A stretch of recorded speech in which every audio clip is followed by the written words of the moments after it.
Tahukah kamu tentang tragedi lumpur Lapindo? Sebuah luka besar dalam sejarah Indonesia modern.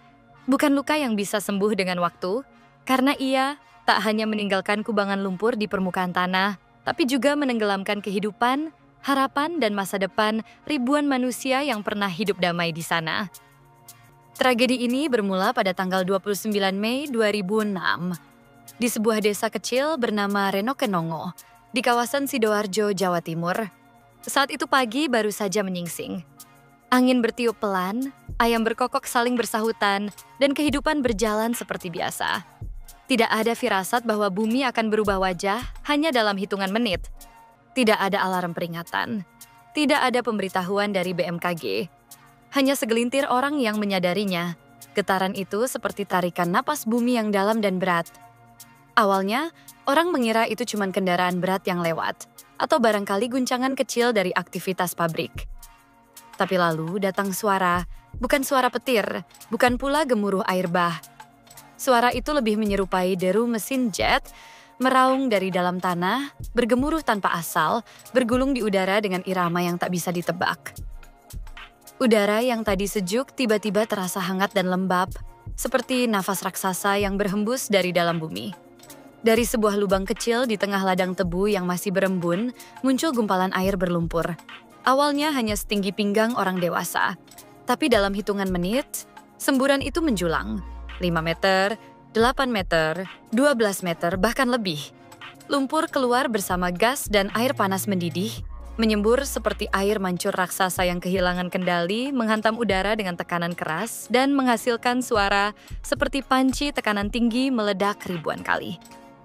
Uap panas mengembun di udara. Bagi warga yang berada dalam radius 100 meter, kulit terasa ditusuk jarum-jarum panas. Bau belerang dan tanah basah menyeruak tajam menusuk hidung.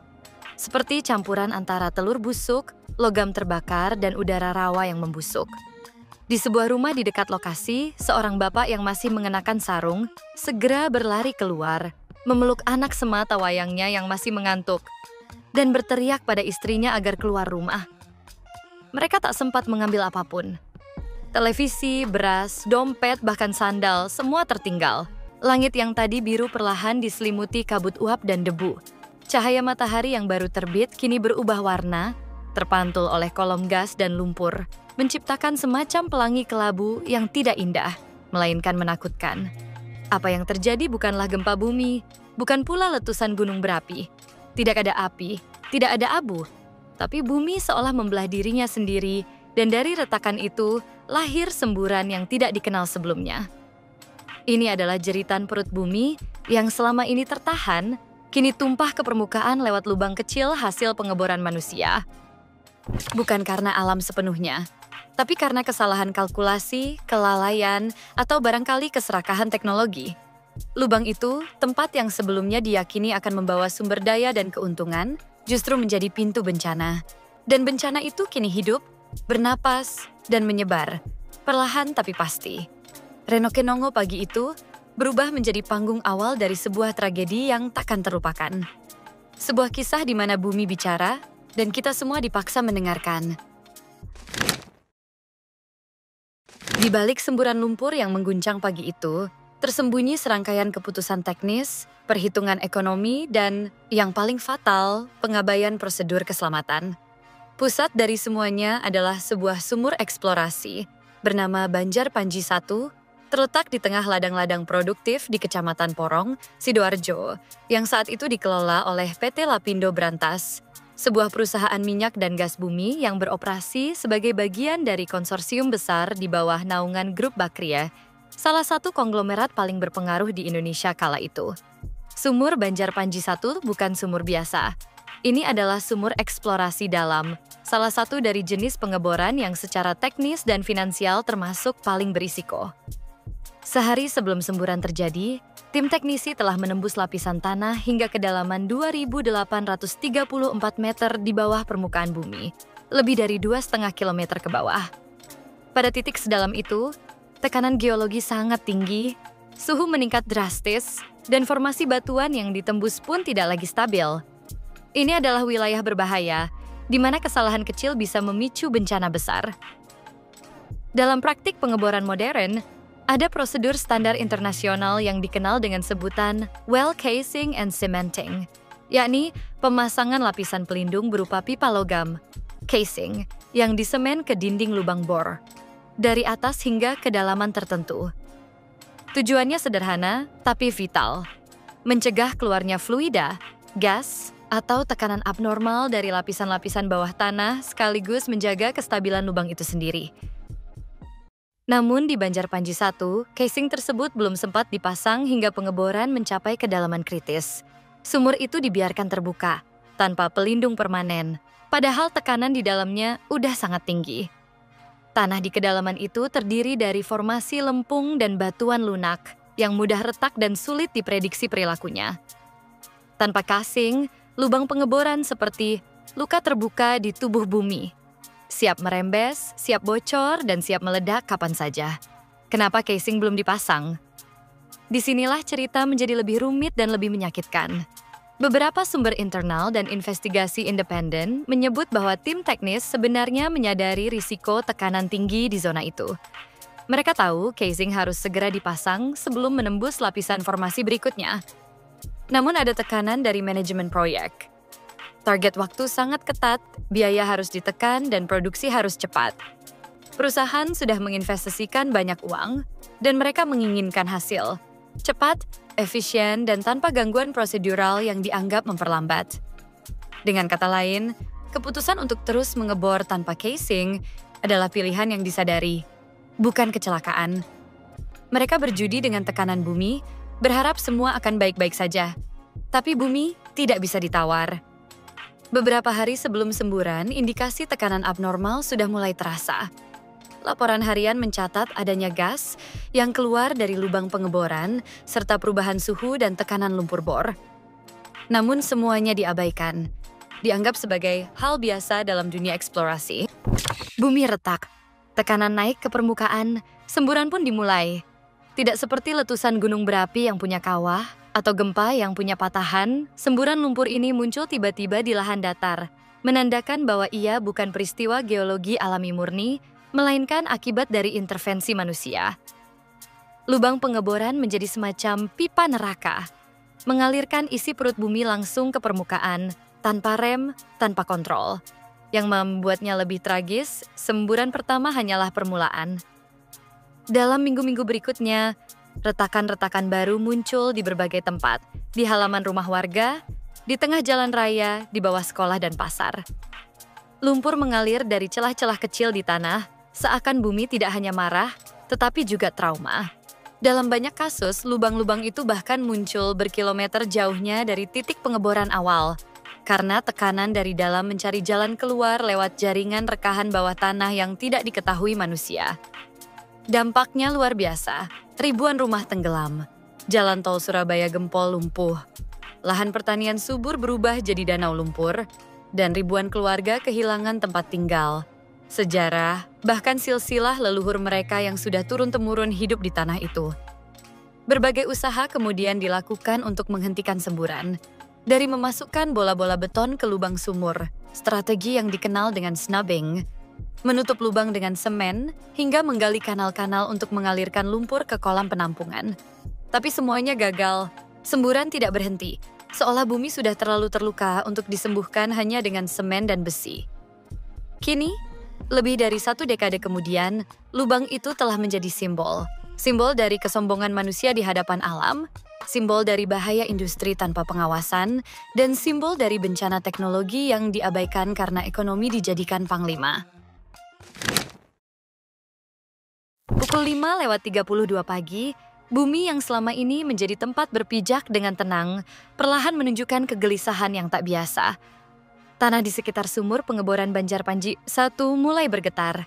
Getaran itu halus di awal, seperti bisikan yang nyaris tak terdengar, namun merambat cepat ke dalam tulang, membawa firasat buruk yang tak dapat dijelaskan dengan logika. Beberapa detik berikutnya, tanah berdenyut seperti jantung raksasa yang murka. Kolom lumpur mendidih menyembur dengan suara meledak, keras, liar, dan tak tertahankan. Suaranya tidak seperti gempa. Tidak pula seperti ledakan dinamit, melainkan seperti mesin jet rusak yang meraung dari perut bumi. Getarannya membuat gelas-gelas di dapur pecah, Bingkai foto jatuh dari dinding dan daun pintu terayun sendiri seolah diterjang kekuatan tak kasat mata. Suhu lumpur yang menyembur mencapai puluhan derajat di atas titik didih, mengandung campuran air panas, uap bertekanan tinggi, dan gas beracun. Lumpur itu bukan lumpur biasa. Ia mengandung material dari kedalaman bumi yang belum pernah bersentuhan dengan permukaan, mengandung unsur logam, belerang, dan zat hidrokarbon yang menguap tajam ke udara. Baunya menusuk hidung seperti belerang yang dicampur asap knalpot terbakar. Sakit, mual, mencekik. Kabel-kabel listrik meledak di udara, mengeluarkan percikan api kecil yang jatuh di tanah becek. Saluran air bersih pecah, pipa-pipa irigasi meluncur terbawa arus lumpur yang meluap deras seperti lahar. Asap putih mengepul tinggi, membuat mata perih dan jarak pandang jadi terbatas. Tanah berlubang di banyak titik, seperti luka-luka terbuka di tubuh bumi yang selama ini kita pijak tanpa rasa syukur. Warga panik, terbangun dari tidur tanpa tahu apa yang sedang terjadi. Tangisan anak-anak terdengar di mana-mana, di sudut-sudut rumah, di pelataran mushola. Beberapa orang sempat menyelamatkan diri hanya dengan pakaian tidur dan tanpa alas kaki. Mereka lari tanpa sempat membawa dompet, surat tanah, atau bahkan sepatu. Yang penting nyawa. Yang penting anak-anak. Seorang warga, lelaki tua, berlari sambil memanggil nama cucunya. Ia baru sadar sang cucu tertinggal di kamar belakang. Seorang ibu menggambarkan, "Anak saya yang kecil teriak-teriak minta digendong, tapi adiknya juga menangis. Saya peluk dua-duanya, lalu kami lari."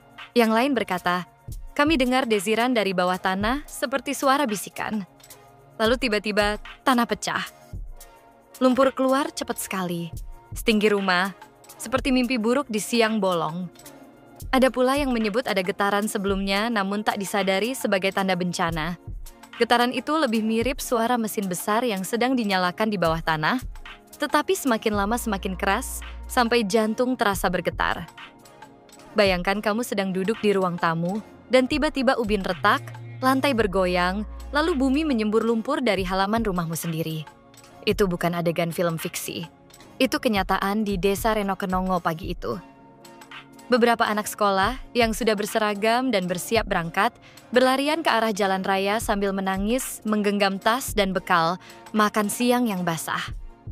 Seorang guru yang tinggal dekat lokasi sempat berteriak menyuruh murid-murid naik ke mobil bak terbuka, menyelamatkan siapa saja yang bisa. Orang-orang menyangka mungkin ini cuma semburan kecil. Tapi menit berganti menit, semburan itu tidak berhenti. Justru semakin deras, semakin tinggi, dan semakin menghancurkan. Tidak ada pelatihan kesiapsiagaan bencana yang bisa benar-benar menyiapkan siapapun menghadapi ini. Karena ini bukan gempa bumi, bukan letusan gunung, bukan banjir musiman.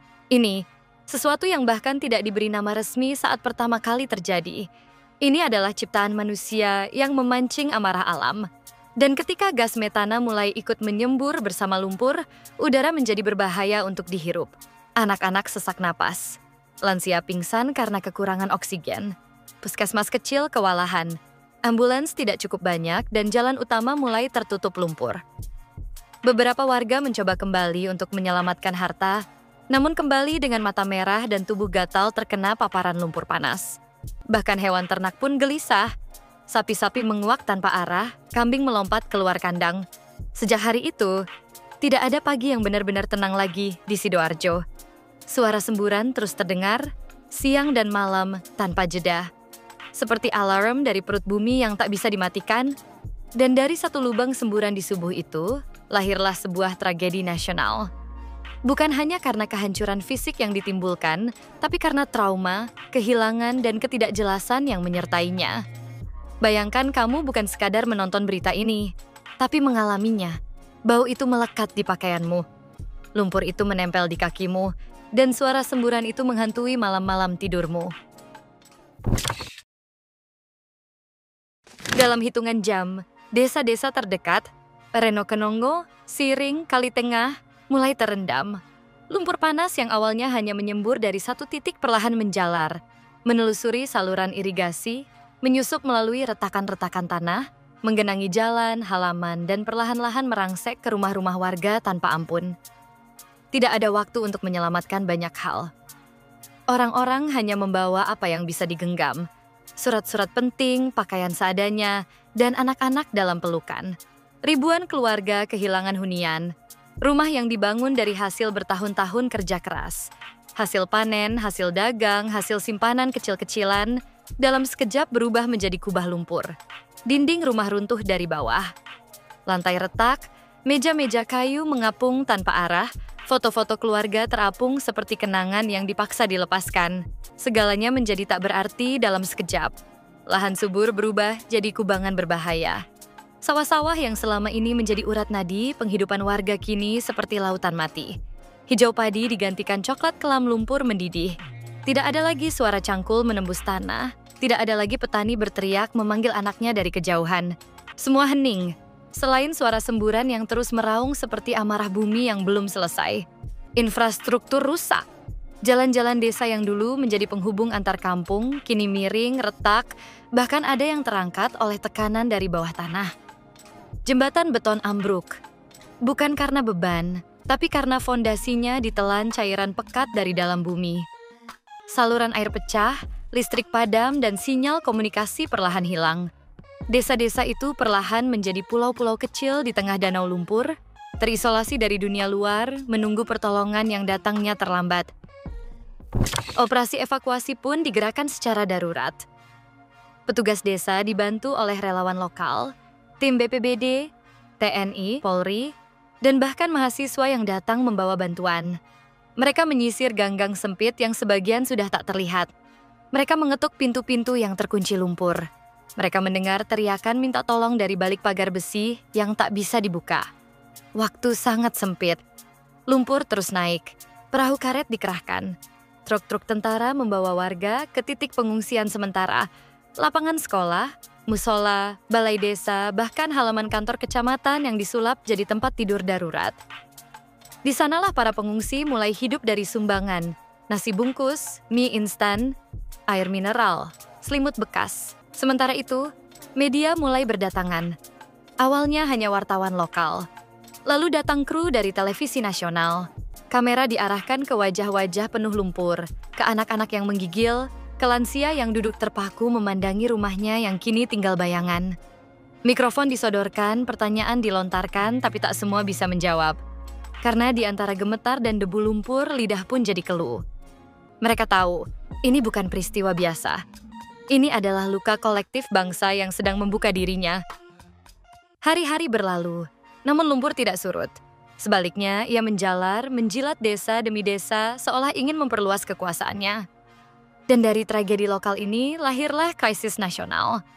Para pejabat mulai berdatangan, sebagian untuk melihat langsung, sebagian untuk menyelamatkan citra. Konferensi pers digelar, pertanyaan wartawan membludak. Tapi tak semua dijawab, karena tak semua siap diakui. Apa sebenarnya yang sedang terjadi? Siapa yang bersalah? Dan sampai kapan bumi akan terus memuntahkan amarahnya? Jawaban atas pertanyaan-pertanyaan itu belum kunjung datang. Yang pasti, rakyat kecil lah yang pertama kali kehilangan. Dan yang terakhir kali diingat. Upaya teknis dilakukan beragam. Dalam kepanikan, dalam keterbatasan waktu, dalam keputusasaan. Ketika semburan lumpur tak juga berhenti meski hari demi hari berlalu, pemerintah dan tim teknis dari berbagai lembaga bergerak cepat. Mereka membentuk satuan tugas darurat, mengundang ahli dari berbagai penjuru dunia. Dari ruang rapat darurat di Jakarta, hingga posko lapangan berlumpur di Sidoarjo, ide demi ide lahir, bagaimana cara menutup luka bumi yang tak kunjung tertutup ini. Salah satu metode pertama yang dicoba adalah pemasangan plugs beton raksasa. Bola-bola beton seberat ratusan kilogram dilemparkan ke dalam mulut sumur pengeboran melalui pipa bertekanan tinggi. Harapannya, tekanan fisik dari beton-beton tersebut dapat menghambat laju semburan. Namun tanah tak bisa dikalahkan begitu saja. Bumi menolak ditutup paksa. Alih-alih mereda, semburan mencari celah lain, menembus sisi, menciptakan saluran-saluran retak yang tak terlihat mata manusia. Tanggul-tanggul darurat mulai dibangun, berawal dari karung pasir dan bronjong kawat, lalu berkembang menjadi dinding tanah liat yang diperkuat dengan beton dan geomembran. Panjangnya mencapai puluhan kilometer, mengelilingi kawasan terdampak, mencoba menahan limpasan lumpur agar tidak menggenangi permukiman baru. Namun tanggul pun tak selalu kuat. Tekanan dari dalam bumi kerap merobek tanggul seperti kertas basah. Petugas harus terus menambah tinggi, dan memperluas dinding pelindung, sebuah pertempuran tanpa ujung. Untuk mengurangi tekanan genangan, dibuatlah kanal-kanal buangan mengalirkan sebagian lumpur yang sudah mencair ke arah Kali Porong, dan sebagian bahkan sampai ke Sungai Berantas. Ide ini memancing kontroversi. Di satu sisi, mengurangi potensi luapan ke permukiman, tapi di sisi lain mengancam ekosistem sungai dan kualitas air bersih. Ikan-ikan mati, petani tambak protes, aktivis lingkungan angkat suara. Namun lumpur tidak bisa ditunggu. Keputusan-keputusan sulit harus dibuat dalam keadaan darurat. Tim internasional turut dipanggil. Ahli vulkanologi dari Jepang, pengebor tekanan dari Amerika, insinyur teknik air dari Belanda, ahli mitigasi gas dari Norwegia. Mereka mempelajari profil tanah, meneliti tekanan bawah permukaan, dan mencoba memahami sesuatu yang nyaris belum pernah terjadi dalam sejarah dunia pengeboran. Banyak dari mereka tercengang. Kasus ini, ujar salah satu insinyur Belanda dalam sebuah konferensi, bukan hanya soal lumpur. Ini adalah kombinasi kegagalan teknik, kurangnya proteksi, dan reaksi bawah tanah yang luar biasa kompleks. Namun, meski ilmu dan teknologi terbaik dikerahkan, sebagian besar upaya tetap berakhir gagal. Lumpur terus keluar.